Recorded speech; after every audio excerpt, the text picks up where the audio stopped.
नमस्कार, आप देख रहे हैं एसटीवी न्यूज। मैं हूं मोहम्मद सादिक हुसैन। उत्तर बिहार की प्रमुख खबरों की शुरुआत में डालते हैं आज की सुर्खियों पर एक नजर।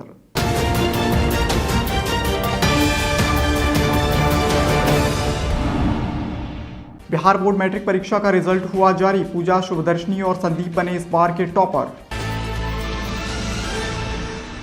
राजद विधायक चेतन आनंद पहुंचे शिवहर के गढ़ैया गांव। स्वर्गीय हाजी मोहम्मद कबीर के परिजनों से की मुलाकात। केसरिया प्रखंड क्षेत्र के खुसूसी मशवराती इजलास व दस्तारबंदी कार्यक्रम का हुआ आयोजन। कई उलेमाओं ने किया शिरकत। सुगौली व छपवा बाजार में खुलेआम उड़ रही कोविड गाइडलाइन की धज्जियां। बाजार में उमड़ी भीड़ दे रही कोरोना को खुली दावत। सिवान में कोरोना के बढ़ते प्रकोप को देखते हुए जिला प्रशासन सख्त। माइकिंग कर लोगों को किया जा रहा जागरूक। आदापुर प्रखंड क्षेत्र में देर रात आग लगने से हजारों की फसल जलकर हुआ राख। पीड़ित परिवार ने अंचलाधिकारी को दिया आवेदन। शराबबंदी कानून तोड़ने वाले 5 गिरफ्तार। मझौलिया पुलिस ने भेजा जेल। नरकटियागंज में हिंदू मुस्लिम एकता का मिसाल बना 7 जोड़ी वर वधुओं की सामूहिक विवाह। एक तरफ वैदिक मंत्रोच्चारण तो दूसरी तरफ निकाह की रस्म की गई अदा। सुगौली में तेज रफ्तार पिकअप ने बिजली के पोल में मारी टक्कर। बाल बाल बचे चालक व खलासी। मसौलिया के माधवपुर पंचायत भवन में 162 ग्रामीणों को कोरोना वैक्सीन की दी गई पहली खुराक। सारण जिले के बनियापुर प्रखंड स्थित कराह पंचायत में निःशुल्क चिकित्सा शिविर का हुआ आयोजन। और गांधी मैदान मोतिहारी के ग्राउंड 2 पर हुए सुपर लीग बी डिवीजन के मुकाबले में 6 विकेट से यंग 11 की हुई जीत। रॉक स्टार क्रिकेट क्लब को हराया।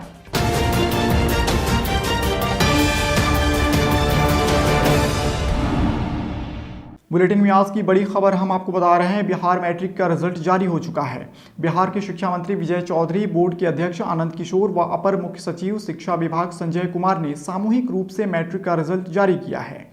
इस बार 78.17% परीक्षार्थी पास हुए हैं। बता दें कि इस बार के टॉपर मोतिहारी की पूजा, नालंदा की शुभदर्शनी और रोहतास के संदीप बने हैं। इन तीनों को 484 अंक आए हैं। पूजा और शुभदर्शनी सिमुलतला स्कूल से हैं, जबकि संदीप कुमार रोहतास जिले के बलदेव हाई स्कूल के छात्र रहे हैं। इस साल टॉप 10 में भी सिमुलतला के 13 छात्रों ने जगह बनाया है। शिवहर के गढ़ैया में राजद विधायक चेतन आनंद पहुंचे, जहां उन्होंने स्वर्गीय हाजी मोहम्मद कबीर के परिजनों से मुलाकात की। इस दौरान उन्होंने हाजी मोहम्मद कबीर के इंतकाल पर गहरी शोक संवेदना व्यक्त की। वहीं इस दौरान गढ़ैया के युवाओं ने राजद विधायक चेतन आनंद को विभिन्न समस्याओं से अवगत भी कराया। अगली खबर पश्चिमी चंपारण के मझौलिया से है, जहां पर शिक्षु डीएसपी सह थाना अध्यक्ष अमित कुमार और पुलिस निरीक्षक अशोक कुमार के नेतृत्व में समकालीन अभियान के तहत शराबबंदी कानून तोड़ने वालों पर कार्रवाई जारी है। इसी कड़ी में पुलिस ने सेमरा में छापेमारी कर राजेंद्र राम के पास से 8 लीटर चुराई शराब और हरपुर गढ़वा वार्ड नंबर 17 से सिकंदर राम के पास से 11 लीटर चुराई शराब बरामद कर दोनों अवैध धंधेबाजों को गिरफ्तार कर लिया। इस दौरान अलग अलग जगहों से पुलिस ने नशे की हालत में 3 अन्य लोगों को भी गिरफ्तार किया है। वहीं पकड़े गए सभी लोगों को जेल भेज दिया गया है। पूर्वी चंपारण में एक बार फिर से बढ़ते कोरोना संक्रमण को देखते हुए कड़ाई से गाइडलाइन का पालन कराने का निर्देश दिया गया है। साथ ही भीड़भाड़ वाले जगहों पर सख्ती बरतने का जिलाधिकारी द्वारा रविवार को आदेश दिया गया है। बावजूद इसके सुगौली नगर पंचायत के मुख्य बाजार सुगौली बाजार व छपवा बाजार में लोग कोरोना गाइडलाइंस की खूब धज्जियां उड़ा रहे हैं। बगैर किसी खौफ के लोग भीड़ लगाकर बाजारों में खरीदारी करते दिख रहे हैं। यहाँ जाम की स्थिति भी हमेशा देखी जा रही है। सोशल डिस्टेंसिंग की बात कौन करे, कुछ चेहरे को छोड़ बाकी के चेहरे से मास्क भी गायब है। बावजूद इसके पदाधिकारी बेखबर हैं, जो चिंता का विषय है। यदि समय रहते लोग सचेत नहीं हुए तो स्थिति और भी भयावह हो सकती है। उधर कोविड संक्रमण को देखते हुए सिवान में बिहार सरकार के आदेश के आलोक में जिला पदाधिकारी और कार्यपालक पदाधिकारी नगर परिषद के आदेशानुसार बिना मास्क के पकड़े जाने पर जुर्माना वसूल किया जाएगा। स्थिति को देखते हुए कल 24 घंटे के लिए विशाल मेगा मार्ट, स्टाइल बाजार और भी मार्ट को बंद करने का आदेश सदर एसडीओ रामबाबू के द्वारा दिया गया और पुनः आज कोरोना की रिलेटेड प्रोटोकॉल को मेंटेन करने की बातें बताकर खोलने का परमिशन भी दे दिया गया। जहां एक तरफ कानूनी कार्रवाई भी की जा रही है, वहीं दूसरी तरफ लाउड स्पीकर लगाकर लोगों को जागरूक भी किया जा रहा है। बिहार सरकार के आदेश के आलोक में जिला पदाधिकारी सिवान एवं कार्यपालक पदाधिकारी नगर परिषद सिवान के आदेशानुसार आप सभी को सूचित किया जाता है कि कोरोना के बढ़ते हुए संक्रमण को देखते हुए आप सभी बिना मास्क लगाए घर से बाहर न निकलें। वैसे तो सोमवार के दिन सिवान शहर में रश का यह आलम होता है कि गाड़ियां यहां रेंगती हुई नजर आती है, मगर जिला प्रशासन की सख्ती की वजह से बाजार में सामान्य दिनों से काफ़ी कम भीड़ देखी जा रही है। लोग मास्क लगाकर एवं सोशल डिस्टेंसिंग का पालन करते हुए दिखे, तो वहीं कुछ लोग बिल्कुल भी इन सब से बेपरवाह बेखौफ नजर आ रहे थे। 24 घंटे के लिए बंद किया गया था, ये बोल के कि कोविड के लिए जितना भी जो भी सुरक्षा का जो भी प्रक्रिया है वो पूरा करने के लिए, वो पूरा करने के बाद खोलने का आदेश था। सुगौली थाना क्षेत्र के सुगांव में तेज रफ्तार में आ रही पिकअप ने बिजली के पोल में टक्कर मार दी है। जानकारी के अनुसार छपवा मोतिहारी मुख्य पथ पर सुगांव मंदिर के पास मछली लदी पिकअप वैन अनियंत्रित हो गई और सीधे बिजली के पोल में जा टकराई। आसपास खड़े लोग किसी तरह अपनी जान बचाकर भागे। पिकअप का अगला हिस्सा पूरी तरह से क्षतिग्रस्त हो गया है। वहीं इसे दुर्घटना में चालक व अन्य किसी के हताहत होने की कोई खबर नहीं है। घटना को देख आसपास के लोग जमा हो गए। घटना की सूचना पर मौके पर पुलिस पहुंचकर मामले की तहकीक में जुटी है। मझौलिया प्रखंड क्षेत्र के माधोपुर पंचायत भवन में प्राथमिक स्वास्थ्य केंद्र मझौलिया के चिकित्सक डॉक्टर सुशील कुमार की देखरेख में 162 ग्रामीणों को कोरोना का वैक्सीन दिया गया। इस दौरान डॉक्टर सुशील कुमार ने बताया कि कोरोना वैक्सीनेशन 45 वर्ष से ऊपर के महिला पुरुष को निःशुल्क दिया जा रहा है, जिसमें एएनएम सहित जीविका दीदियों की मुख्य भूमिका है। कोरोना वैक्सीनेशन के लिए ग्रामीणों को जागरूक करने वालों में स्थानीय जनप्रतिनिधि व समाजसेवियों की भी अहम भूमिका है। उप स्वास्थ्य केंद्र माधोपुर में 45 साल से ऊपर के लोगों का कोरोना का वैक्सीनेशन किया जा रहा है और अभी तक 160 प्लस लोगों का वैक्सीनेशन किया जा चुका है। तो 3 तारीख को 3-4 में 180 आदमी का वैक्सीन पड़ा है। 45 से जिनका ज़्यादा उम्र है, खास करके जो कि माधोपुर पंचायत के वृद्धा पेंशनधारी है, उनको जो वृद्ध है उनको पड़ा है। आज उसके बाद में चिकित्सा पदाधिकारी महोदय से बात हुई कि यहाँ और वैक्सीन की गरज है, तो उन्होंने फिर आज 200 वैक्सीन की डोज भेजी है, जो अभी पड़ रहा है, आप लोगों के सामने है। भीड़ भाड़ भी बहुत ज़्यादा है, यहाँ और वैक्सीन की गरज है।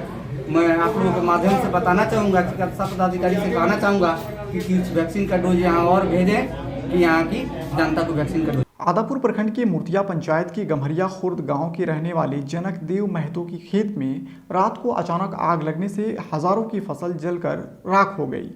ग्रामीणों ने बताया कि रात में फसल में अचानक आग लग गई, जिससे किसी को पता भी नहीं चल पाया। सुबह जब जनक देव महतो अपने खेत में गए तो वहां का सीन देख हैरान रह गए। महीनों का मेहनत से तैयार किया गया फसल पूरी तरह से राख में तब्दील हो चुका था। वहीं इस घटना के बाद आहत पीड़ित किसान ने आदापुर अंचलाधिकारी को एक आवेदन देकर घटना से अवगत कराया है और मुआवजे की भी मांग की है। हम सवेरे हड़ामा लेके तो देखते हैं कि आग लग के जोर। केसरिया प्रखंड क्षेत्र के रामपुर बैरिया स्थित मदरसा अंजुमन इस्लामिया रफ़ाउल मुस्लिमीन में एक मशवराती इजलास एवं दस्तारबंदी कार्यक्रम का आयोजन किया गया, जिसमें देश के मशहूर उलमाए कराम उपस्थित हुए। इस कार्यक्रम में मुख्य रूप से उत्तर प्रदेश से नवादा से शेखुल हदीस हज़रत मौलाना खालिद हुसैन गाजीपुरी, मौलाना महमूदुल हसैनी नदवी, प्रोफेसर तारिक शफीक नदवी समेत दर्जनों उलमाओं ने शिरकत किया। इस कार्यक्रम के मुख्य वक्ता नदवा के शेखुल हदीस हज़रत मौलाना मोहम्मद खालिद हुसैन गाजीपुरी ने सबसे पहले मदरसा से शिक्षा प्राप्त कर चुके छात्रों को अपने हाथों से दस्तारबंदी की। उसके बाद उन्होंने अपने संबोधन में कहा कि शिक्षा का महत्व और उपयोगिता हमारे लिए दिन के उजाले की तरह है। इसके साथ ही उन्होंने अपने पूरे संबोधन में दीनी और दुनियावी शिक्षा पर जोर देने की बात कही। वहीं मंच का संचालन हज़रत मौलाना सज्जादुल कासमी ने किया। कार्यक्रम में मदरसा के सेक्रेटरी नाज अहमद खान, सदर मुदर्रिस मौलाना निसार अहमद, उप सचिव सैयद इम्तियाज़ अहमद समेत सैकड़ों लोग उपस्थित थे। यह हज़रत मुफ़क्किर इस्लाम अमीर शरीयत बिहार उड़ीसा झारखंड हज़रत अमीर शरीयत मौलाना मोहम्मद वली रहमानी के हुक्म इमा पर मुनाकिद हुआ था, जिसमें मुफ्ती सनाउल हुदा कासिम अशरिया से तशरीफ़ लाने वाले थे, लेकिन हज़रत के वसाल के बाद वो तशरीफ़ नहीं ला सके। हज़रत ने बिहार उड़ीसा झारखंड वालों के लिए बिलखुसूस और बिलअमूम पूरे हिंदुस्तान के लिए जो तहरीक छेड़ी है, तरगीब तालीम की और तहफ़्फ़ुज़ उर्दू की, इस सिलसिले में ये प्रोग्राम बतौर ख़ास मुनक़िद हुआ था। अल्लाह के फ़ज़ल से हम लोग बहुत खुशनसीब हैं कि इस प्रोग्राम में दारुल उलूम नदवतुल उलमा के बड़े बड़े असातिज़ा, ख़ास तौर से दारुल उलूम नदवतुल उलमा लखनऊ के शेखुल हदीस हज़रत मौलाना खालिद गाज़ीपुरी नदवी मुज़ाहिरी और लोगों ने इस इजलास से पैगाम लिया और इस अहद और इरादे और अज़्म के साथ लोग इस इजलास से तशरीफ़ ले गए कि इंशाअल्लाह हम अपने बच्चों को तालीम देंगे और कुरान पढ़ेंगे, पढ़ाएंगे और कुरान के लिए मकातिब कायम करेंगे। जहाँ मकतब की ज़रूरत होगी मकतब कायम होगा। मालूम है कि यहाँ पर इजलास हो रहा है और इस इजलास में कई तलबा जो हिफ्ज़ कुरान मुकम्मल कर चुके हैं उनकी दस्तारबंदी है, लिहाजा इसमें शिरकत हुई, बड़ी खुशी हुई। एक कदीम इदारा है और इस इदारे में इसने बड़ी खिदमत अंजाम दी हैं। आज भी तकरीबन 16 बच्चों ने हिफ्ज़ मुकम्मल किया और उनके सरों पे दस्तार बांधी गई।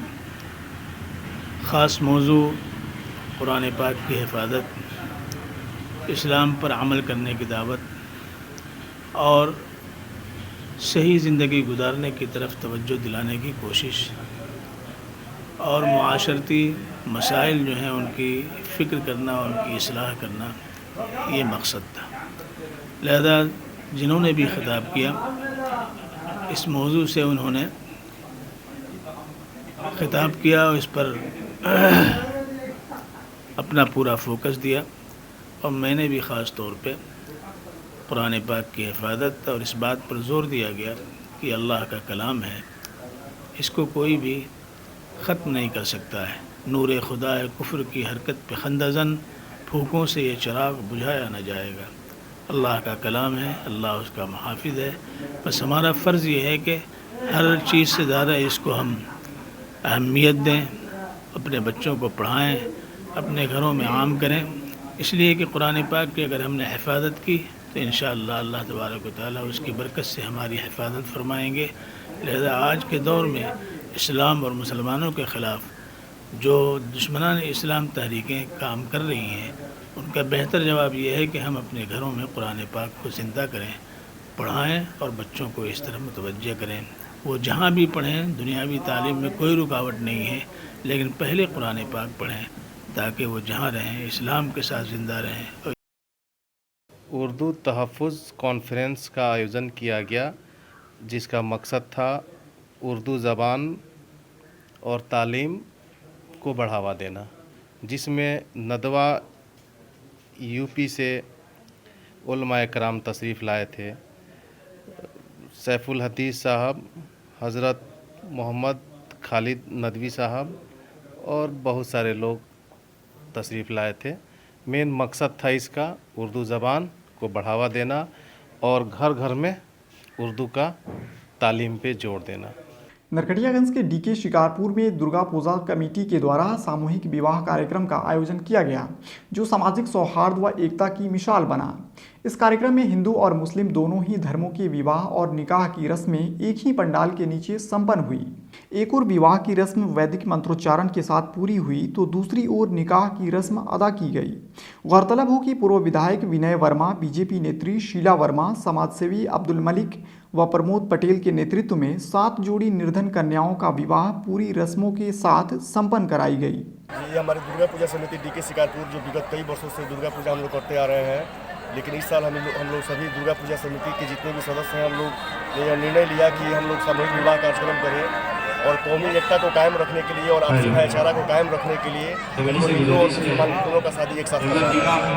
हिंदू का विवाह हिंदू रीति रिवाज से और मुसलमान का शादी मुसलमान रीति रिवाज से किया जा रहा है। सारण जिले के बेनीपुर प्रखंड स्थित कराह पंचायत में उमा फाउंडेशन के द्वारा क्षेत्र के सैकड़ों असहाय व जरूरतमंद परिवारों के बीच निःशुल्क चिकित्सा जांच शिविर का आयोजन किया गया, जिसमें बिहार की जानी मानी प्रसूति रोग विशेषज्ञ डॉक्टर अलका पांडे के द्वारा आसपास के विभिन्न गांवों से पहुंची कुल 117 महिलाओं की स्वास्थ्य जांच कर उन्हें निःशुल्क चिकित्सा परामर्श के साथ मुफ्त दवाइयां भी उपलब्ध कराई गई। इससे पूर्व कार्यक्रम का उद्घाटन सिवान प्राथमिक शिक्षक संघ के राज्य प्रतिनिधि दीनानाथ पांडे के द्वारा दीप प्रज्वलित कर किया गया। इस दौरान स्थानीय जनप्रतिनिधि व समाजसेवी भी उपस्थित रहे। अब खबरें खेल की। गांधी मैदान मोतिहारी के ग्राउंड 2 पर हुए सुपर लीग बी डिवीजन के मुकाबले में टॉस जीतकर पहले खेलते हुए रॉक स्टार क्रिकेट क्लब की टीम ने 35 ओवर के मुकाबले में खेलते हुए 23 ओवर में 89 रन के स्कोर पर ऑल आउट हो गई। टीम के 30 बल्लेबाज अफसर खान ने 28, अदनान ने 16, शशि भूषण ने 15 और रागिब ने 10 रन का योगदान दिया। यंग 11 की गेंदबाजी में हरफन मौला खिलाड़ी सकीबुल गनी ने 6 और अफवान तथा रहमान ने 2-2 विकेट लिए। वहीं लक्ष्य का पीछा करते हुए यंग 11 की टीम ने 20-20 स्टाइल में सिर्फ 6.5 ओवर में ही अफवान के नाबाद 26, सकीबुल के 22, आशुतोष के 21 और हैरिश के 15 रन की बदौलत 6 विकेट रहते 90 रन बनाकर मैच जीत लिया। रॉक स्टार के गेंदबाज रागिब ने 3 और आसिफ ने 1 विकेट चटकाए। वहीं मैन ऑफ द मैच का पुरस्कार यंग 11 के स्टेट प्लेयर सकीबुल गनी को उनके शानदार ऑलराउंडर प्रदर्शन के लिए जीके स्पोर्ट्स के सौजन्य से दिया गया। वहीं कल ग्राउंड 1 पर चकिया क्रिकेट एकेडमी रेड व रॉयल क्रिकेट क्लब रॉक्सॉल रेड और ग्राउंड 2 पर यंग 11 क्रिकेट क्लब व राइजिंग स्टार क्रिकेट क्लब के बीच मुकाबला खेले जाएंगे। आज के लिए बस इतना ही। एसटीवी न्यूज़ पर प्रसारित होने वाली खबरें प्रोग्राम्स आप जीटीपीएल के चैनल नंबर 985 और डेन के चैनल नंबर 155 के साथ साथ आप अपनी सुविधानुसार मोबाइल फ़ोन पर भी देख सकते हैं। अगर आप हमें यूट्यूब के माध्यम से देखना चाहते हैं तो एसटीवी न्यूज़ के ऑफिशियल यूट्यूब चैनल को सब्सक्राइब करें और बेल आइकन्स को दबाकर ताज़ा वीडियोज़ की नोटिफिकेशन प्राप्त करें। फेसबुक पर जुड़ने के लिए एसटीवी न्यूज़ के फेसबुक पेज को लाइक करें और ट्विटर पर एसटीवी न्यूज़ को फॉलो करें। तमाम लेटेस्ट अपडेट के लिए देखते रहिए उत्तर बिहार का सबसे तेज़ी से उभरता हुआ न्यूज़ चैनल एसटीवी न्यूज़, सच की आवाज़। नमस्कार।